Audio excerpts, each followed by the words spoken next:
ஒரு 40 வருஷம் கழிச்சு கமல் சரோட நடிக்கிற ஒரு ஆப்பர்ச்சுனிட்டி வரும்போது சாரி ஒரு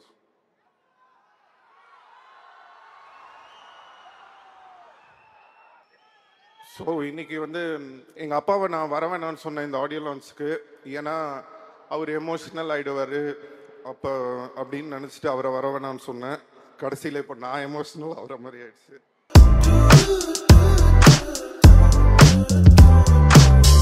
அடுத்ததா இந்த மேடைக்கு யார் வரப்போறாங்கன்னு சொன்னா நம்ம பேசுறதே கேட்காது விஜய். ஏன்னா இவர் ஒத்த விரல காட்டி எல்லாரையும் ஒன்னாக்குவாரு. எனக்கு பலம் என் ரசிகன் தான் எப்பவுமே சொல்லிட்டே இருப்பாரு. வேர் இஸ் த பார்ட்டி அப்படின்னு யாராவது கேட்டா தன்னோட படங்கள் மூலமா தமிழ்நாட்டுக்கே பார்ட்டி வைக்கிறவரு. ஒவ்வொரு முறையும் அவரே ஜெயிச்சு அவரே செதுக்கி அடுத்தடுத்த தளத்துக்கு போகக்கூடியவர். எல்லா தருணத்திலையும் ரசிகளோட மனசுன்ற சிம்மாசனத்தில் உட்கார்ந்துருக்கும் ஒரு மிகப்பெரிய அரசன். எப்பவுமே சொல்லுவாங்க எஸ்டிஆர்னா ஸ்ட்ரிக்ட்லி அன்ஃபில்டர்னு. பேசுற வாய் 1000 பேசட்டும், கேட்கிற மூடில நான் இல்லடா அப்படின்னு சொல்லக்கூடிய ஆத்மன் எஸ்டிஆர் அவர்களை ஒரு மிகப்பெரிய கைத்தட்டலோட வருக என்று வரவேற்கிறோம். Stage is all yours, sir. இனிமே இங்க நான் தான் ரங்கராய சக்திவேல்.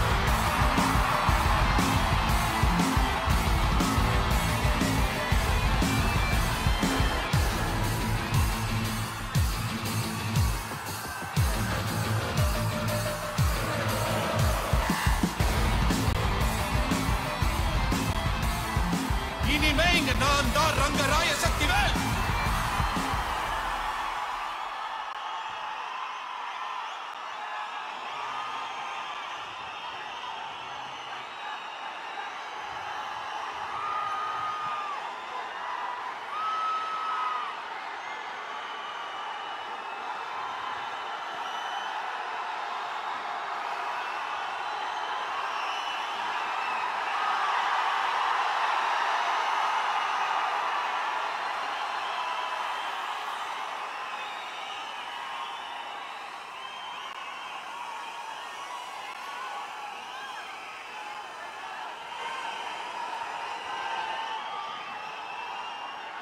இறைவனுக்கு வணக்கம். தமிழுக்கும் தமிழ் மண்ணுக்கும் வணக்கம். இங்கே கூடியுள்ள பெரியோர்கள், தாய்மார்கள், என்னுடைய டீம் எல்லாருக்கும் வணக்கம். மற்றும் நான் இங்கே நிற்க காரணமாக இருக்கக்கூடிய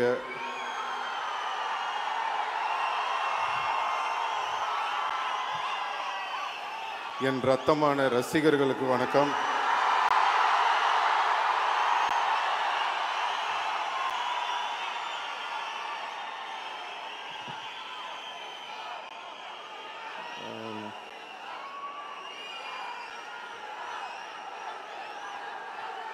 Thank you.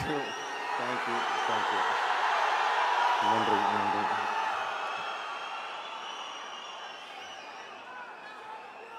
Love you, ma. Love you. Thank you.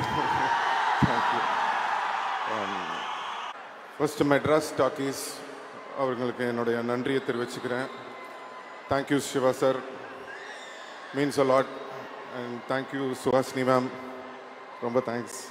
Nithya ma'am, thank you so much. And Raj Kamal, Mahendran sir, thank you for this film. And Disney, உங்களோட ஹார்ட் ஒர்க்குக்கு hats off. thank you. Red Giant இந்த படத்தை release பண்ணுறாங்க. Thanks to உதயனா. thank you. Shenbagamoorthy sir, thank you. all our assistant directors, crew members, managers, whole team, எல்லாருக்கும் நன்றி. thank you so much. எங்களோட costume designer Rekha, thank you for a fantastic costumes for me. Art director Sharmistha ma'am, editor sir Srikar Prasad sir, and stunt master Anbariv master. Thank you master. நான் நிறையா stunt masters பார்த்துருக்கேன். எல்லோரும் ஒரு விஷயத்தில் ரொம்ப சூப்பராக பண்ணுவாங்க. சில பேர் ஃபைட் சூப்பராக இருக்கும், இல்லைனா அவங்களோட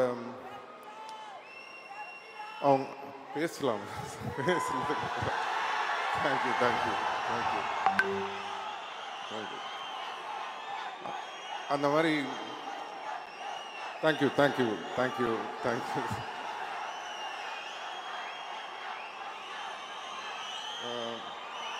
ஸோ எல்லா மாஸ்டர்ஸ்கிட்டையும் ஒரு தனித்தனியாக ஒரு விஷயம் பார்ப்போம். அது எல்லாமே சேர்ந்து ஒரு மாஸ்டர்ஸ் கிட்ட நான் பார்த்தது அன்பறிவு மாஸ்டர் கிட்ட தான். தேங்க்யூ மாஸ்டர், ஃபஸ்ட் டைம் நான் உங்களோட ஒர்க் பண்ணுறேன். ரொம்ப நல்லா இருந்தது எக்ஸ்பீரியன்ஸ். எங்கள் DOP Ravi K sir, thank you so much sir. என்னை மட்டும் அழகாக காட்டல, எல்லாரையுமே அழகாக காட்டியிருக்கீங்க. படம் ரொம்ப இன்டர்நேஷ்னலாக இருக்குன்னு எல்லாரும் சொல்கிறாங்க. அண்ட் உங்களோட மேனிஃபெஸ்டேஷன் நினைக்கிறேன், நான் இந்த படம் நடிக்கணும்னு நீங்கள் சொல்லிகிட்டே இருந்தீங்க. So finally that has happen. And thanks to all my costars, Saniya Vaiyapuri அண்ணன், அலி ஃபசல், சின்னி ஜெயந்த்னன், வடிவுக்கர் சிம்மா, Sanjana and Arun Chidambaram. Is a young, ஒரு புது டேலண்ட், என் கூட சேர்ந்து நடிச்சிருக்காரு. ரொம்ப அருமையாக பண்ணீங்க. So I wish him all the very best. Bucks அவரோட ஃபஸ்ட் டைம் ஒர்க் பண்ணுறேன், ரொம்ப நல்லா இருந்தது. Thank you. Joju George, thank you sir. எனக்கு உங்களை ரொம்ப பிடிக்கும். உங்களோட பர்ஃபார்மன்ஸ், உங்களுக்கு இருக்கிற அந்த ஸ்க்ரீன் ப்ரெசன்ஸ் பார்க்கும்போது ரொம்ப பொறாமையாக இருக்கும். உங்களோட ஒர்க் பண்ணது ரொம்ப சந்தோஷம். ரொம்ப நல்லா பண்ணியிருக்கீங்க இந்த படத்தில். Thank you sir, all the best. And Aishwarya Lakshmi, அவங்களோட எனக்கு கம்மி தான் அவங்க. Thank you. Nassar sir, means a lot sir. நம்ம நிறைய படம் பண்ணியிருக்கோம் இதுக்கு முன்னாடி, பட் இந்த படத்தில் ஒர்க் பண்ணது ரொம்ப ஸ்பெஷல். என் கூட வந்து பையன் மாதிரி என்னை பார்த்துக்கிட்டீங்க, ரொம்ப அன்பாக இருந்தீங்க. நீங்களும் கமல் சாரும் நடிக்கிறது, பேசுகிறது, அதெல்லாம் பார்க்கும்போது ரொம்ப சந்தோஷமாக இருந்தது உங்களோட ஒர்க் பண்ண அந்த time. Thank you sir. Abhirami ma'am, super. இந்த படத்தில் வந்து கண்டிப்பாக உங்களோட பர்ஃபார்மன்ஸ் எல்லோரும் பேசுவாங்கன்னு நான் நம்புகிறேன். ரொம்ப அருமையாக பண்ணியிருக்கீங்க. Welcome back to Tamil cinema. We missed you. And Ashok Selvan, ஒரு சச் அ கிரேட் டேலண்ட், ஒரு தம்பி மாதிரி.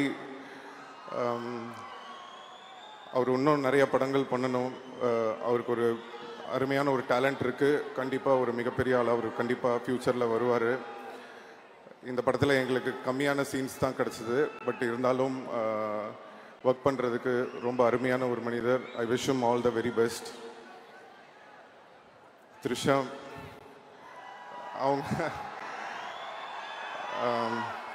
அவங்கள நானும் வினை தாண்டி வருவாயா பண்ணியிருந்தோம்.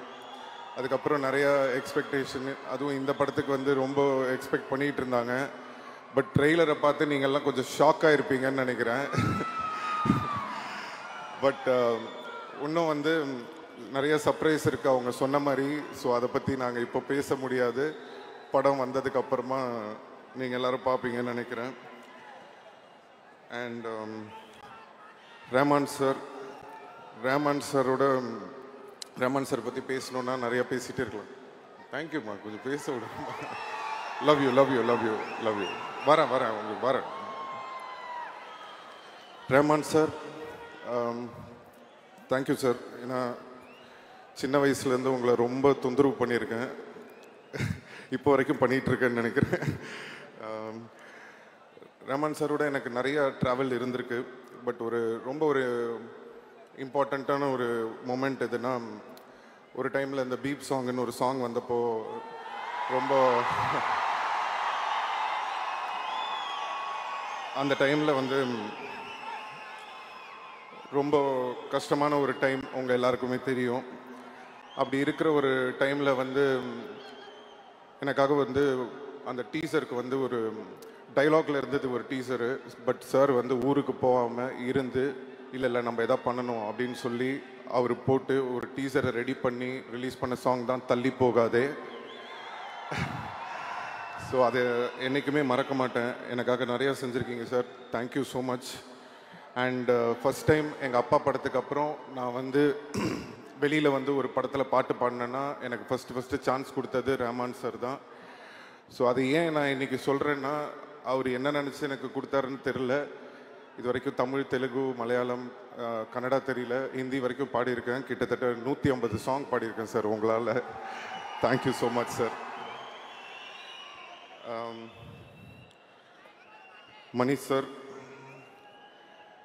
மணி சாரை பற்றி சொல்லணுன்னா அவங்க யாருக்கும் தெரியாத ஒரு விஷயம் இருக்குது.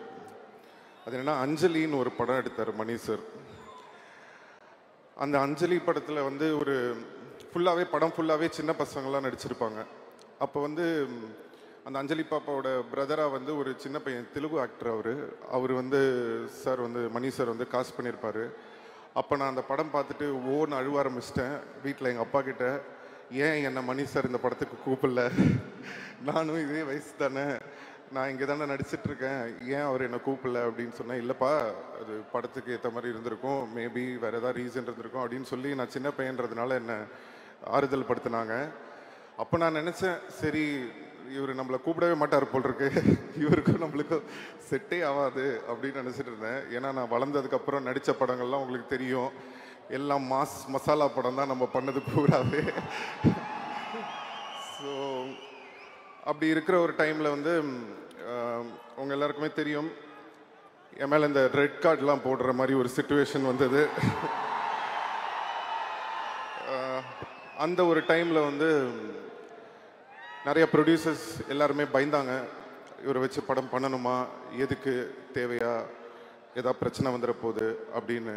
அந்த நேரத்தில் படம் இல்லை, டைரக்டர்ஸ் யாருமே என்கிட்ட வரல. அப்போது ஒரு ஃபோன் கால் வருது மெட்ராஸ் டாக்கீஸ்லேருந்து, இந்த மாதிரி மணி சார் உங்களை மீட் பண்ணணுன்னு சொல்கிறாரு அப்படின்னு. எனக்கு வந்து உண்மையிலேயே மணி சார் தான் கூப்பிட்றாங்களா, இல்லை இவங்க ஏதாவது நம்மளை கூப்பிட்டு காமெடி பண்ணுறாங்களா அப்படின்னு சொல்லிட்டு எனக்கு ஒரு சின்ன டவுட்டாகவே இருந்தது. போனதுக்கப்புறம் மணி சாரை பார்த்துட்டு சார்கிட்ட கேட்டேன், சார் உண்மையிலேயே நீங்கள் தான் கூப்பிட்டீங்களா, இல்லை இவங்களாம் என்னை கூப்பிட்டுட்டாங்களான்னு. இல்லை நான் தான் கூப்பிட்டேன்னு சொன்னார்.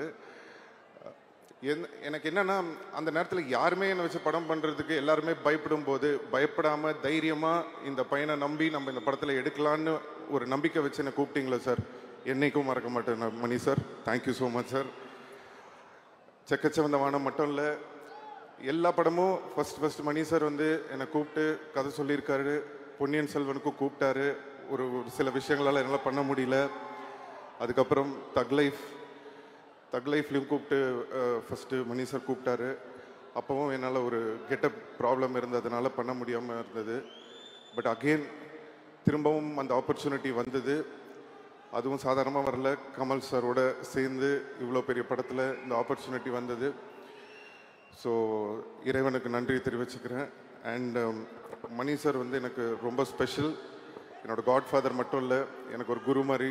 தேங்க்யூ சார், இந்த ஒரு மிகப்பெரிய ஒரு ஆப்பர்ச்சுனிட்டி இந்த படத்தில் இப்படி ஒரு கேரக்டர் கொடுத்ததுக்கு நான் என்றைக்குமே மறக்க மாட்டேன். Thank you so much.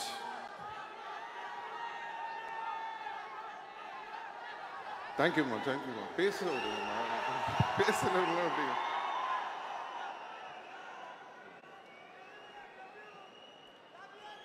Love you. Kamal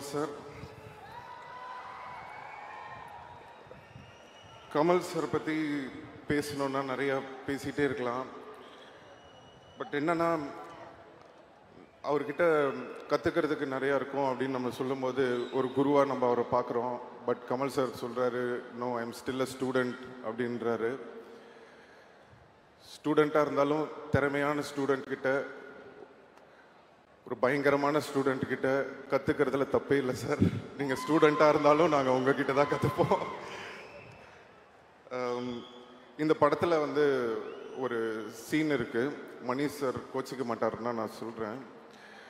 so என்னென்னா, நீங்கள் பார்த்துருப்பீங்க, அந்த மழையில் வந்து கொடை பிடிச்சிட்டு அந்த 16 அடி பாஞ்சா அந்த ஒரு சீன் ஷூட் பண்ணிகிட்ருக்கோம்.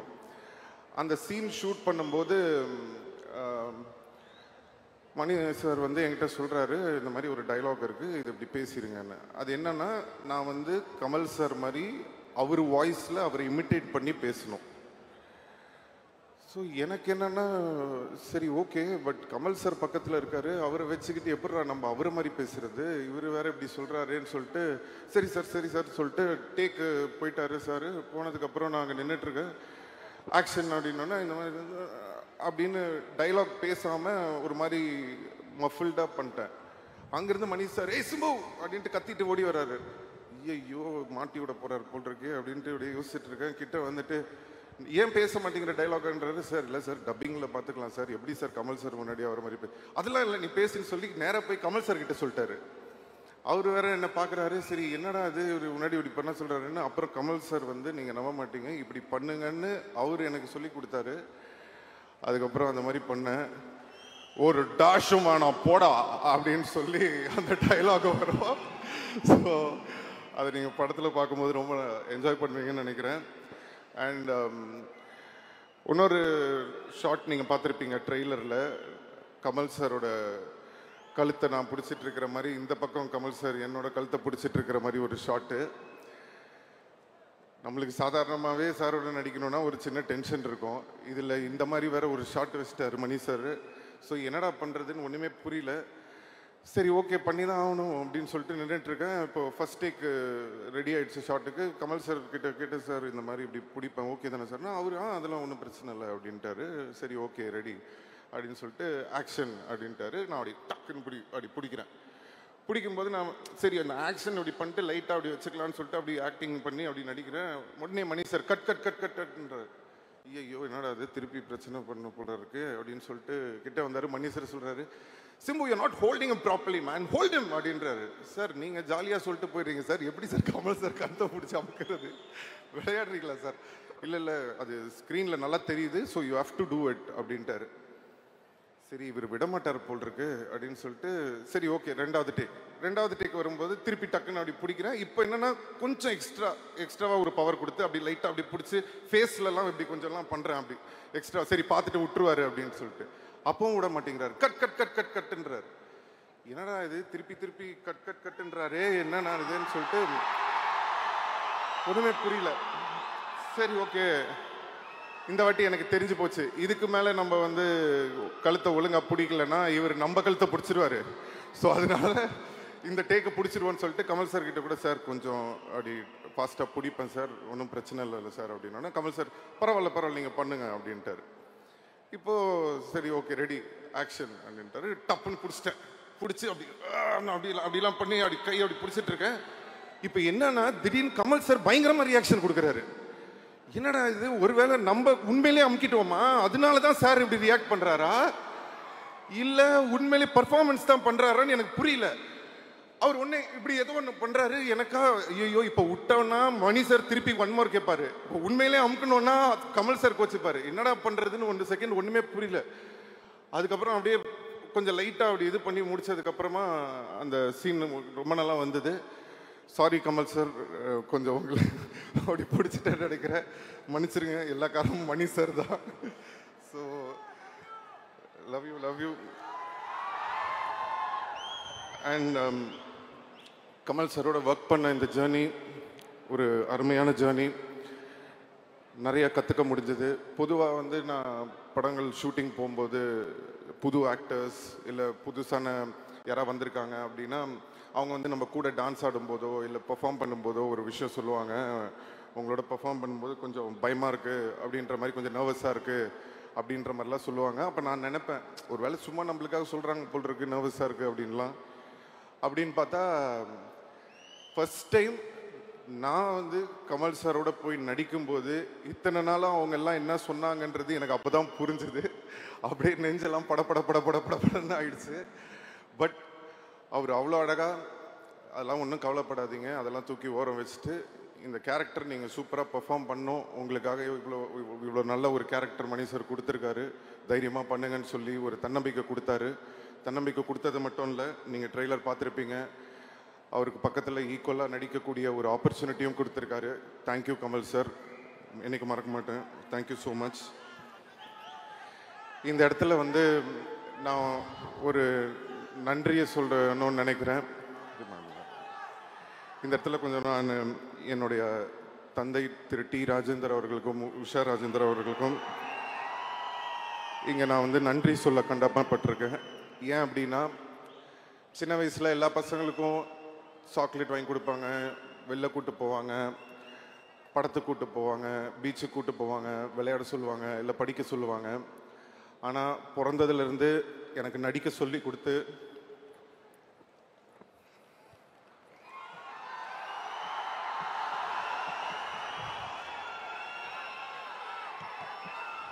பிறந்ததுலேருந்து எனக்கு நடிக்க சொல்லி கொடுத்து அப்போ வந்து எனக்கு ரொம்ப கஷ்டமாக இருக்கும். என்னடா இவங்க நம்மளை வந்து ரொம்ப கஷ்டப்படுத்துகிறாங்களே. மற்ற பசங்களாம் வந்து ஜாலியாக இருக்கும்போது நம்ம மட்டும் டெய்லி ஒரு பக்கம் ஷூட்டிங்கு, இன்னொரு பக்கம் ஷூட்டிங்கு,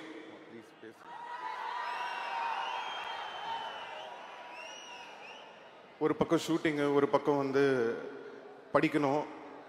ரொம்ப கஷ்டப்பட்டிருக்கேன் சின்ன வயசில். அப்போல்லாம் நினைப்பேன், ஏன் நம்ம இவ்வளோ கஷ்டப்படுத்துகிறாங்க அப்படின்னு சொல்லிட்டு.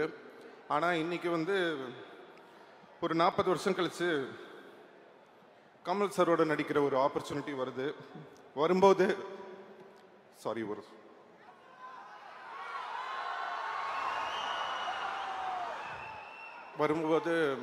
எல்லாரும் சொல்கிறாங்க, சிம்பு வந்து சின்ன வயசுலேருந்தே ரொம்ப இந்த சினிமாவில் வந்து அவருக்கு பாடத் தெரியும், ஆடத் தெரியும் எல்லாமே சொல்லும்போது அதுக்கு எல்லாமே காரணம் என்னோட அப்பா அம்மா. அவங்க தான். தேங்க்யூ அம்மா, தேங்க்யூப்பா.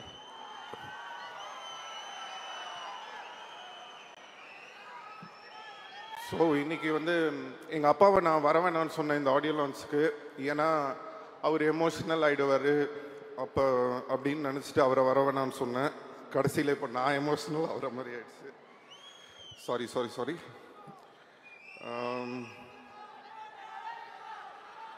So thank you Kamal sir.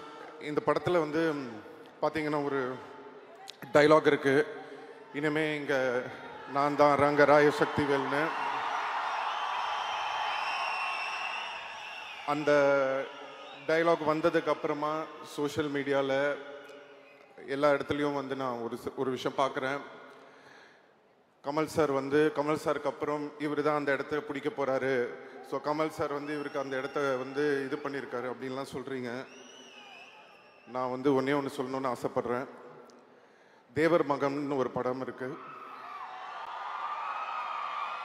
அந்த தேவர் மகன் படத்தில் வந்து சிவாஜி சாரும் கமல் சாரும் நடிச்சிருப்பாங்க. அப்போது சிவாஜி சார் கூட கமல் சார் நடித்ததுனால it doesn't mean Sivaji sir இடத்துல போய் கமல் சார் உட்காந்துக்கிட்டாருன்னு அர்த்தம் கிடையாது. ஃபஸ்ட்டு அதை நம்ம புரிஞ்சுக்கணும். அதோட அர்த்தம் என்னென்னா, சிவாஜி கணேசன் சார் அவர் ஒரு மிகப்பெரிய லெஜண்ட். அவர் இடத்த யாராலையும் பிடிக்க முடியாது. அவருக்குன்னு ஒரு இடத்த அவர் வந்து கிரியேட் பண்ணி வச்சிட்டார். ஆனால் அதே மாதிரி கஷ்டப்பட்டு உழைச்சி நடித்து நெட்டையா குட்டையா அழகா அசிங்கமாக விதமான கேரக்டர் நம்ம யோசிச்சு கூட பார்க்க முடியாத அளவுக்கு அவ்வளோ உழைப்பை போட்டு கஷ்டப்பட்டு தான் அவர் அந்த இடத்துக்கு வந்தாரே தவிர சும்மா அப்படி வந்து அவருக்கு அப்புறம் நான் அவர் உட்காரல. அதுதான் நம்ம உலகநாயகன் கமல் சார். ஸோ யாரோட இடமும் யாருக்கும் அப்படி ஈஸியாக கிடச்சிடாது, அதுக்காக உழைக்கணும். ஸோ இந்த படத்தில் வந்து கமல் சாருக்கு வந்து என்ன பண்ணியிருக்காரு அப்படின்னு நான் அந்த டைலாக்கை நான் எப்படி பார்க்குறேன் அப்படின்னு சொன்னால், கமல் சார் ஒரு இன்டர்வியூவில் சொல்லியிருந்தாரு, இனிமேல் வர ஜென்ரேஷனுங்க என் மேலே ஏறி போங்க, என் ஷோல்டரில் நீங்கள் நில்லுங்க, என் ஷோல்டர்லேருந்து நான் உங்களை தூக்கி விடுறேன்னு. சார், நான் உங்களை ஒரு ஏணிப்படியாக தான் சார் பார்க்குறேன். அந்த ஏணியாக நீங்கள் இருந்து என்னை ஏறி போங்க அப்படின்ற மாதிரி தான் நான் அதை எடுத்துக்கிறேன். உங்கள் மேலே கால் வச்சு உங்களை மிதிச்சு போல சார், உங்களை மதித்து தான் சார் போகிறோம். இப்படி ஒரு பெருந்தன்மை அடுத்த தலைமுறை வரணும் அப்படின்ற அந்த பெருந்தன்மை நிறைய பேருக்கு வராது. we have a lot to learn from you sir. thank you so much sir. நான் இதை வந்து ஸ்டேஜுக்காக சொல்ல, கண்டிப்பாக இதை நான் என்றைக்குமே மறக்க மாட்டேன். அதே மாதிரி நீங்கள் எப்படி மணி சாரும் சரி நீங்களும் சரி இந்த ஒரு ஆப்பர்ச்சுனிட்டி கொடுத்து எனக்கு ஒரு இடம் கொடுத்துருக்கீங்க, உங்களோட பேரை வந்து காப்பாற்றுற மாதிரி நான் மேலும் மேலும் மேலும் உழைச்சி அதுக்கான ஒரு தகுதியான ஒரு பர்சனாக நான் ஃப்யூச்சரில் கண்டிப்பாக வருவேன்றதை உங்களுக்கு நான் இன்னைக்கு சொல்லிக்கிறேன். Thank you sir, thank you. ரசிகர்கள்,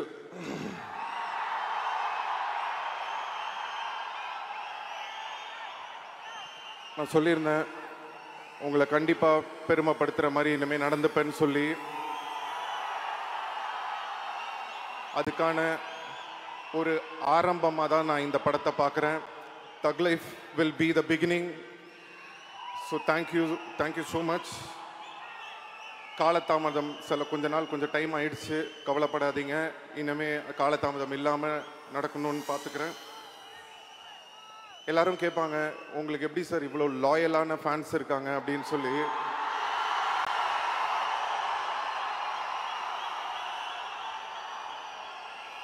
நான் சொல்லுவேன்,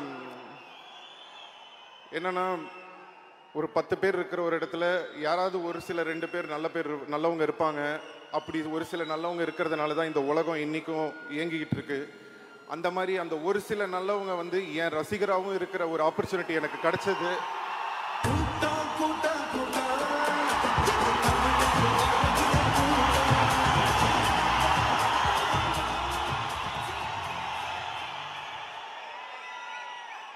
அப்படிப்பட்ட ஒரு நல்ல உள்ளங்கள் எனக்கு ரசிகர்களாக கிடைச்சதுக்கு நான் இறைவனுக்கு நன்றியை தெரிவிச்சுக்கிறேன்.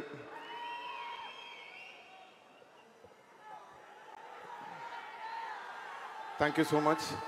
அண்ட் தக் லைஃப் படத்தை பற்றி நான் பெருசாக பேச வேணான்னு நினைக்கிறேன். கண்டிப்பாக படம் பேசும். ஜூன் 5 ரிலீஸ் ஆகுது. உங்கள் எல்லாருடைய சப்போர்ட்டும் அன்பும் ஆதரவும் இருக்கும்னு நம்புகிறேன். Thank you so much. எல்லாருக்கும்